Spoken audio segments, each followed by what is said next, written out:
Amis dans le Seigneur, Shalom. La liturgie de ce deuxième mardi de l'Avent nous invite à méditer sur la nature profonde de Dieu, celle d'un berger qui console et cherche inlassablement les brebis en difficulté. Le livre du prophète Isaïe, chapitre 40, du verset 1 au verset 11, s'ouvre sur un cri de tendresse. Consolez, consolez mon peuple, dit votre Dieu, parlez au cœur de Jérusalem. Après l'exil et l'épreuve, le peuple d'Israël est invité à entendre la parole de consolation.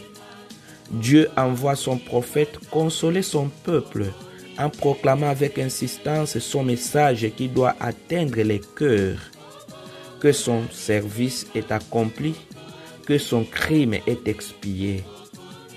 Dieu, ami dans le Seigneur, ne reste pas indifférent à notre souffrance. Il ne nous laisse pas dans le désert de nos angoisses pour toujours. Il nous console en nous invitant tous à la conversion, car il est le Père avec un cœur d'un bon berger qui ne veut pas qu'un seul de nous soit perdu, nous dit l'évangéliste Matthieu, chapitre 18, du verset 12 au verset 14. Le prophète Isaïe proclame: dans le désert, préparez le chemin du Seigneur, tracez droit dans les terres arides une route pour notre Dieu. Préparer le chemin du Seigneur, ce n'est pas seulement arranger notre environnement extérieur, c'est d'abord et surtout aplanir les ravins de notre cœur, abaisser les montagnes de notre orgueil, notre injustice et de nos certitudes humaines. Préparer le chemin du Seigneur, c'est être des consolateurs.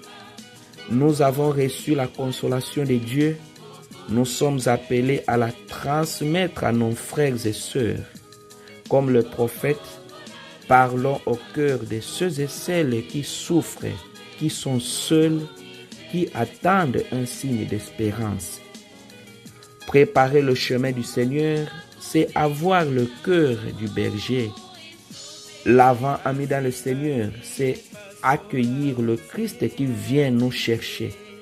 Mais c'est aussi prolonger son œuvre, c'est-à-dire se demander qui est la brebis perdue que je dois aller chercher aujourd'hui. Est-ce un membre de ma famille, un voisin ou quelqu'un qui s'est éloigné de la foi? Préparer le chemin du Seigneur, c'est laisser le bon berger entrer dans la solitude de notre désert. C'est accepter d'être cette brebis retrouvée pour pouvoir à notre tour devenir instrument de sa consolation et de sa recherche pour les autres. Que ce temps de l'Avent soit un temps béni où nous laissons la parole éternelle de Dieu tracer en nous la route de son amour. Amen. Que Dieu vous prenne en grâce et qu'il vous bénisse. À nous revoir à la prochaine vidéo. Bye bye. Ciao.